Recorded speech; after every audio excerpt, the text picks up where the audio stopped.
A hell of a week. I get it. But the good news is we made it to Friday. How about that? I had to double check. I'm like, is this Friday? Really? Is this happening? Thank God. And I love being able to start off the day. And then, of course, we're going to talk about the LA fires. I get that and some other things to update. But I love we can start off the podcast, the live stream, the show, whatever you want to call it, and talk about some football, some college football. And there's a story related to this because ESPN has not learned anything. And they tried to race bait the coach of Notre Dame. But his response, I know, that sucks. But his response is awesome. I can't tell you how much I love this. We'll talk about that. LA Fires update in many surprising angles on this. It hasn't gotten a whole lot better, but some revelations that are coming out of that are exactly what we would hope for. People speaking out and demanding change, and that's beautiful. And we're also going to talk about, we're going to wrap up this thing today in a couple of minutes, talking about Quitter's Day. What is Quitter's Day, you may ask? Well, apparently it's the day when most people quit their New Year's resolutions. And I'm going to tell you why you need to stay the hell away from those people. Well, not everybody. Just the people who love to tell you about how they quit their New Year's resolutions. Anyway, whatever. We'll get to it. Thanks for finding Wicked Radio. I appreciate you so much. Thanks for kicking off the weekend with me. Do the thing. Appreciate you. The follows on X. That's great. I appreciate that. And subscribing to the audio podcast, wherever you get those, whatever platform you prefer. All right, let's talk about it then. Let's do this. Let's kick it off with college football. I don't know why there's so much controversy about the college football playoffs. I love it. What? Like I don't want more football in my life? Of course I do. And Notre Dame is going to the national championship game. Notre Dame, as they defeated Penn State last night. Turned out to be a great game. I don't know what the controversy is. People complaining about lack of competition. And it wound up like this. 41-yard attempt. Snap and hold are good. The kick is good! Notre Dame has won the Orange Bowl, and Marcus Freeman is taking them to the championship game. Yes, he most certainly is. I don't have a dog in this fight. I just like to watch football, so it's been fun for me to watch the entire thing. I love it. They're going to take on either Ohio State University Buckeyes or Texas Longhorns. That's if you're interested, by the way. That game is tonight about 7:30-ish on the Four-Letter Network, which we're about to mention here in a moment. Sean McDonough just mentioned Marcus Freeman there for a second, and they made a big deal about him because he is the coach of Notre Dame. Great coach, great game, been very successful. Well, of course, they're going to talk to him, and they've tried this, by the way, in media all week long as they've talked to him, because the way it worked out was Coach Franklin, I think his name is, the coach of Penn State, or Marcus Freeman, this guy. As it turns out, one of them, they're both two black coaches, one of them is going to go to the national championship game. It'd be the first time a black coach has gone to the national championship game in college football. ESPN will not let it go, and they had tried, again, over a week now, to try to make this the biggest story, including even post-game at the Orange Bowl last night. Now, here's the question from ESPN, a couple of things to listen to on this, but you got to listen to Marcus Freeman, coach of Notre Dame, his response. I cannot tell you how much I love this guy's response. It's perfect. But here is the race-baiting fail from ESPN last night, the Four-Letter Network. Because you are the first black head coach to go to a national championship game in college football. Just hearing that response alone, how much does this mean to you? You know, I've said this before. I don't ever want to take attention away from the team. It is an honor, and I hope all coaches, minorities, black, Asian, white, it doesn't matter. Great people continue to get opportunities to lead young men like this. But this ain't about me. This is about us. And we're going to celebrate what we've done because it's something special. Is there a perfect answer from a coach, any sports personality, to a question like that? Yes, there is. And that's what it was. God, I can't even begin to explain to you how much I love that. Because he made it about the players. He deflected, didn't buy into it, didn't fall into it. And did you hear that beginning part of the ESPN reporter there? Just judging by that response, people care so much about this.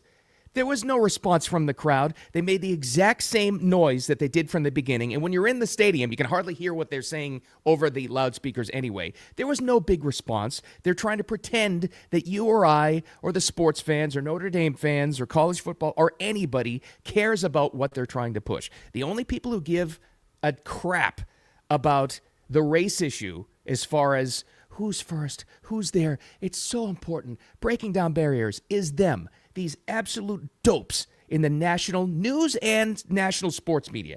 Those are the only ones who care. Let's give a little example. Let's get some of the reaction, right? Let's go directly to ESPN's X account, their social media account, right?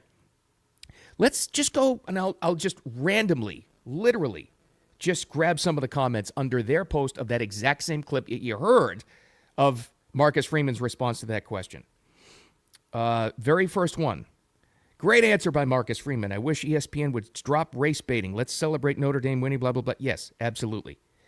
This guy, once again, only white people are bothered anytime black or any other minorities get any praise at all. So there's some of that. Okay, I get that. Well, it's counter.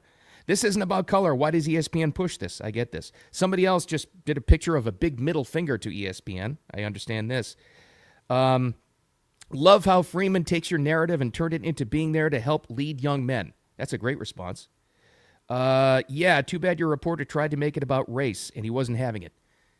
Thousands of comments just like that. With some, like the second one I read there, saying, white people hate that it's about race. No. The vast majority of people don't want to make it about this. And I'll ask you this. Why is it even a big deal? Why is it a big deal? Why? What if we're supposed to make this the norm where everybody has an opportunity? Why every time is it always the first woman to do this, the first black, the first Native American to do this? Stop making it all about race. They tried, they failed, and the person we have to thank for that is Marcus Freeman. The absolute perfect response. That is, I'm a fan of his, not necessarily the team. I don't care who wins the national championship in college football, but God, fan of that guy. I'll tell you that much. That's fantastic. All right, of course, we're going to give you an LAPD and LAFD update for the fire department out there. So there are a lot of people in California. If you know Southern Californians or anybody in that area, for years, they've always suspected that a lot of these fires, nothing as bad as this particular one or multiple fires, what we're dealing with now, are set by arsonists. Of course, horrible state mismanagement. Horrible infrastructure, horrible corruption and incompetence. We all know that. Everybody has understood that by now. But a lot of people have always suspected arson and how they begin in the first place.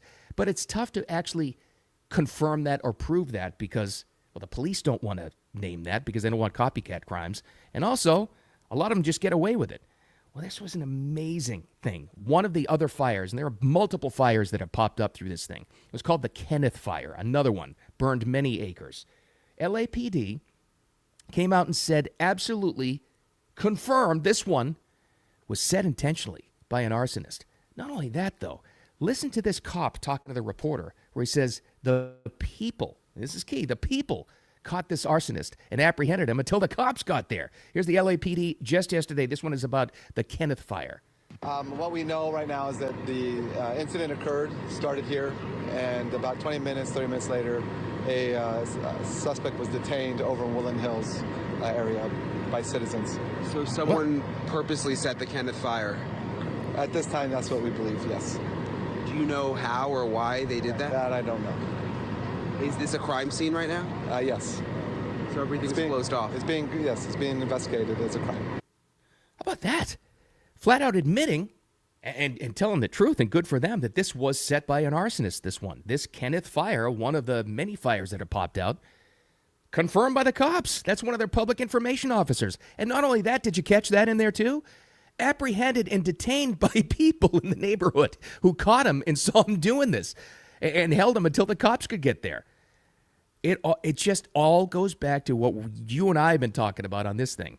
What a lot of people have been talking about. People are pushing back physically, in that case, to stop an arsonist. Absolutely. I've seen a lot of cases, a lot of video online from independent reporters of people stopping looters as well, and also demanding that there's change. People have had enough. And if there's any positive to come out of this thing, that's exactly what it is. People are demanding that this kind of incompetence is stopped, and they want the truth. Speaking of that, here's another thing that popped up yesterday. I actually thought this was a setup. Did you see the lady who chased down Gavin Newsom in L.A., a citizen? And when it first started, I actually thought it was a setup. I thought it was a setup to make Gavin Newsom look, like the good guy. It's this lady, and you'll hear it here, running, going, "Governor, Governor." And I'm going, oh, God, because there's a news crew who caught her audio, video right there, and I thought it was going to be him. I'm doing the best for you. Oh, no, it wasn't that. Made him look like the absolute boob that he is. This lady, this L.A. resident, chasing down Gavin Newsom, weaves through his security, gets right in his face, and asks him what he's doing about the situation. This is really amazing. Again, I thought it was a setup. I really did, but it's not. And listen to his response. Governor, you got a second? Governor, I live here, Governor. That was my daughter's school, Governor. Please tell me what you're going to do. I'm not going to hurt him, I promise. I'm literally talking to the president right now to specifically answer the question of what we can do for you and your daughter. Can I hear it? Can I hear your call? Because I don't believe it. I'm sorry. There's literally, I've tried 5 times. That's why I'm walking around to make the call. Why is the president not taking your call? Because it's not going through. Why? I know it's a terrible situation, but what a question. Why is the president not taking your call? And you probably saw the video too. There's Newsom. This is the scene. He's shows her, "I'm showing you my phone now, and you can see that it's not going through." There's nothing on his screen. I think he's completely faking the entire thing. But how about her question? First of all, she says, "I don't believe you." The second thing is, why isn't the president taking your call? I don't know if going forward we want people chasing down governors and leaders and whatnot, but that kind of demand, that kind of action that lady wanted, an answer out of that clown, is exactly where we're going with this. And like I said, if there's any light to come up from the LA situation, in any community, like we said yesterday, anywhere in the country, you got to look to see if incompetence has crept into your community and demand that it stops. Speaking of the demand, how about this? Follow Adam Carolla, comedian, big podcaster. This guy's been great through this entire thing because he's, for years, Adam Carolla has gone on the air and on his podcast and demanded a change to this kind of incompetence. And he warned for years. He's one of the guys, Joe Rogan's another one, that warned for years that this kind of thing is coming. Well, I saw that he posted yesterday that he signed the petition. In fact, he said, "Demand the immediate resignation of Mayor Karen Bass. I signed, and so should you." And there it is right there. The link to change.org, a petition to get rid of LA's incompetent Mayor Karen Bass. I think you got to be an LA resident and they'll weed you out for your zip code or whatever to be able to sign that petition. And will the change.org petition get her out of office? Probably not, but it's a show of force. It's a show of force that people, you, me, everybody, regular people, have had enough. Stop this incompetence and the DEI and the lies that have led to this kind of thing. They didn't put the infrastructure in place that they passed in 2014 to collect the water in LA. They just didn't do it. They didn't do anything about it. And look at the situation they're in now. It's a wake-up call, I guess, but it's up to all of us to follow through on it. That petition was amazing. That lady was amazing. And then, of course, you got people online, who I love, the internet sleuths, the social media sleuths, who go back and they look. And when the information came out about the 3 LGBTQ, whatever they are, leaders of the LA Fire Department, the 3 ladies, the lesbians. Not saying there's anything wrong with being a lesbian, but it's pretty interesting that 3 of them are the leaders of that entire department. That's not that representative. I'm sorry, it's just not. It's another telltale sign of DEI hiring. But everybody looked into their background, and it's unbelievable. This was actually a produced video by the city of Los Angeles. I guess to try to get the citizens to understand their leadership a little bit better? I don't know. But the assistant LAFD fire chief is Christine Larson.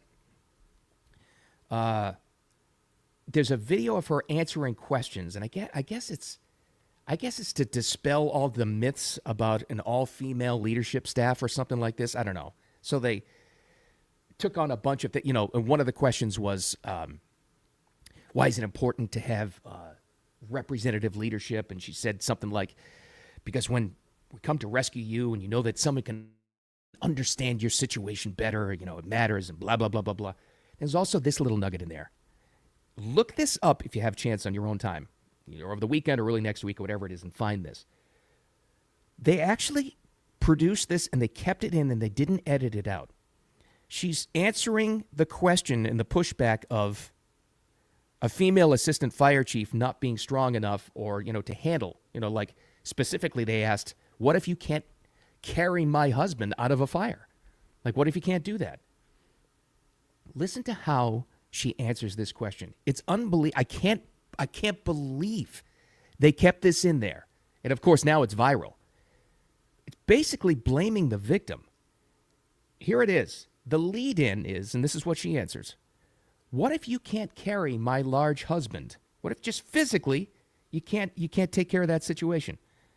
You want to talk about blaming the victim? Is she strong enough to do this? Or you couldn't carry my husband out of a fire? Which my response is, he got himself in the wrong place if I have to carry him out of a fire.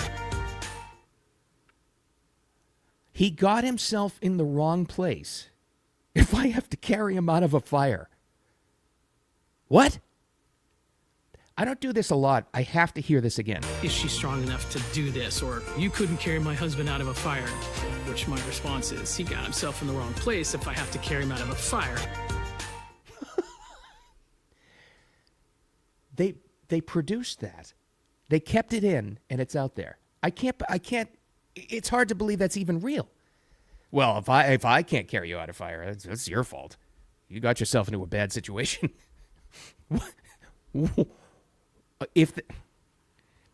know what that makes me believe? I think if I'm not right of her preferred, I'm a middle-aged white guy.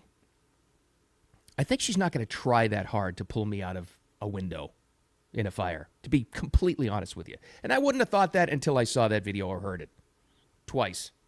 I wouldn't have thought that before. I really wouldn't have. But hearing her attitude, and if you see the video portion of it, and I understand that we're audio, you got to see her face when she does it. It's one of those, raised eyebrows, kind of almost rolling of the eyes. To my response is, if I have to pull him out, he got himself into a bad place. I don't think that person, and if that's indicative of what's going on in that department, I don't think they're really too interested in saving my life, to be honest with you. It's kind of a bold statement, but I'll stick by it. I don't think they like me. I just don't. I think that's very, very rare in that field because first responders are generally just incredible. I don't think she likes me. I don't really care. That's the kind of thing. And the boldness, the cajones it takes to produce that and keep it out there. Change is a-coming. Not just change.org, but people find that kind of stuff. They demand that it gets out of the way. All right. We're almost into the weekend, but before we do that, we got to get through this. It's Quitter's Day. And I will tell you, beware of the Quitter's Day. What's Quitter's Day? Well, apparently, and I'm getting this off of Forbes, it's the day when most people who made New Year's resolutions, not you, but most people quit their New Year's resolutions. And we talked about this a little while ago. I was talking about this, being careful this time of the year, making a big change, because people tend to quit at the same time. So somehow social science put together today is the day when most people quit, which is fine. It's understandable, right? But there's a difference. Now, if you're just going along and you're making a great change in your life, congratulations. Keep going. And not everybody is like this, but we all know there are a lot of people who, when they quit a resolution, love to tell you why, how, and all about how they're quitting. Nothing people like more than making a resolution, some people, than telling you when they quit it. And that's not everybody, but those people, I'm telling you right now, get away from them. You got plans with them this weekend? Cancel. They want to call you up, text you, make plans with you to tell you about how they're quitting. They want to drag you down. Ditch them. Ghost them. Get away from those people, because that's not everybody. But the ones that do that, I call them the Legion of the Miserable, and they want to bring you down with them. You're rolling along fine. You're making some great progress. Slowly but surely, you're doing great. You don't need that. You don't need that in your life. Let them have Quitter's Day. You're not a quitter. Don't let them bring you down. All right. That's our first takeaway. Second one, don't take any crap from anybody. And I appreciate you so much for subscribing to the audio podcast as well. Hit subscribe. That way you get alerts when it's coming out. Do the normal thing. Follow on X, all that good stuff. Watch the replay. Appreciate it so much. More importantly, enjoy your weekend. It's been an intense news week, so enjoy your family. Be safe. As always, don't take any crap from anybody and have a wicked awesome weekend. With that said, we'll talk to you Monday.